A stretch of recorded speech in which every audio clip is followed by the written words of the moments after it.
మనిషికి జీతం ఎంత ఇవ్వాలంటే ఒక ప్రభుత్వ ఉద్యోగికి అతనికి అసలు జీతం ఎంత ఇవ్వాలి ఇవాళ ప్రభుత్వం అసలు బతకడానికి ఎంతో అంత ఇస్తే సరిపోద్ది అంతే కదా ఏదో కొద్ది మిగిల్చుకుంటాడు.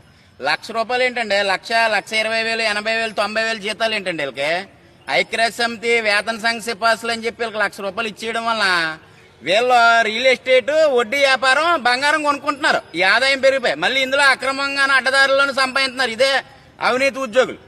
ఈవేళ ఈ ₹1,00,000 మీరు కుదించేయండి 3 భాగాలు చేసి మీరు రిక్రూట్మెంట్ చేసి 3 ఎంఆర్ఓల్ని 3 కలెక్టర్లని 3 కమిషనర్లని 4 ఇంజనీర్లని అలాగే మీరు లేబర్లని ఇలాగ స్టాఫ్ పెంచండి.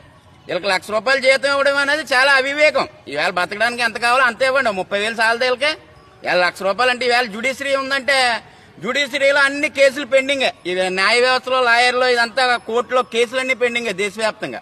దీన్ని బట్టి అక్కడ కూడా మీరు 3 షిఫ్ట్లు వేసి 8 గంటల డ్యూటీలు పెట్టి న్యాయ వ్యవస్థలో ఉద్యోగాలు రిక్రూట్మెంట్ చేసి అలాగే డిఎస్సి ఈ బ్యాంకింగ్ కోర్సులు ఈవేళ కర్నూలు నంద్యాల నెల్లూరులో 30,000 40,000 మంది బ్యాంకింగ్ ఉద్యోగులు రిక్రూట్మెంట్ ఎప్పుడు తీస్తారా జాయిన్ అవుదాం రెడీగా ఉన్నారు.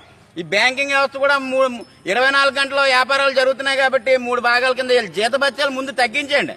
వీళ్ళు ఏమన్నా రోడ్డు మీదకి వచ్చి యూనియన్లో ధర్నాలు అని అన్నారంటే ర్యాపిడ్ యాక్షన్ ఫోర్స్ తీసుకొచ్చి జీవో తీసుకొచ్చి ఆదాయ వ్యత్యాసాలు పెరిగిపోయిన జీవో అని చెప్పి లోపలేసేయండి ఎమర్జెన్సీకి ప్రభుత్వ ఉద్యోగులందరినీ. వీళ్ళు జీతభత్యాలు తక్షణమే కలిపి తగ్గించి ప్రజలకి ఈ చదువుకున్న నిరుద్యోగులు ఈ పేదరికం పెరిగిపోతుంది. శిక్ష కింద ఏర్పడింది పేదరికం. ఈ చదువుకున్న నిరుద్యోగులకి మీరు రిక్రూట్మెంట్ చేస్తున్నారు కాబట్టి న్యాయబద్ధమైంది ఇది. వీళ్ళు బతకడానికి ఎంతో అంతే ఇవ్వండి. రేషన్ కార్డుకు ఒక ఉద్యోగం అన్న ఇవ్వండి. లేకపోతే మీరు వాళ్ళ ముందు బతుకుతారు. ఈ ఉచితాలన్నీ తీసేయండి. ఈవేళ దేశ బడ్జెట్ లో ఈ జీతభత్యాలకి ఈ పెన్షన్ల నిమిత్తమే సగం అయిపోతుంది. దీన్ని బట్టి అర్థం చేసుకుని ట్యాక్సులు తగ్గించి ప్రజలకి మీరు ఉద్యోగ కల్పన చేయండి.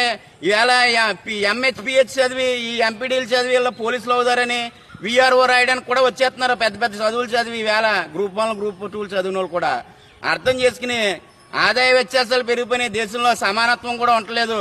అన్నగారు గొప్ప హోదాలో ఉంటుంటే తమ్ముడేమో లేబర్ కింద ఉంటున్నాడు. ఈ కుటుంబాల మధ్యన కూడా వ్యత్యాసాలు పెరిగిపోయినాయి. ఈ ఆదాయ వ్యత్యాసాలు పెరిగిపోయాయి. కూలి పనికి వెళ్తుంటే పొద్దున్న సాయం దాకా 200 300 ఇస్తున్నారు. దీన్ని బట్టి అర్థం చేసుకుని వీళ్ళు జీతభత్యాలు తగ్గించండి. వేతన సంఘ సిఫార్సులు బ్యూరోక్రసీ నాటకం బోటకం అర్థం చేసుకుని అందరికీ ఉద్యోగ కల్పన చేయాలి. 3 షిఫ్ట్లు వేయండి.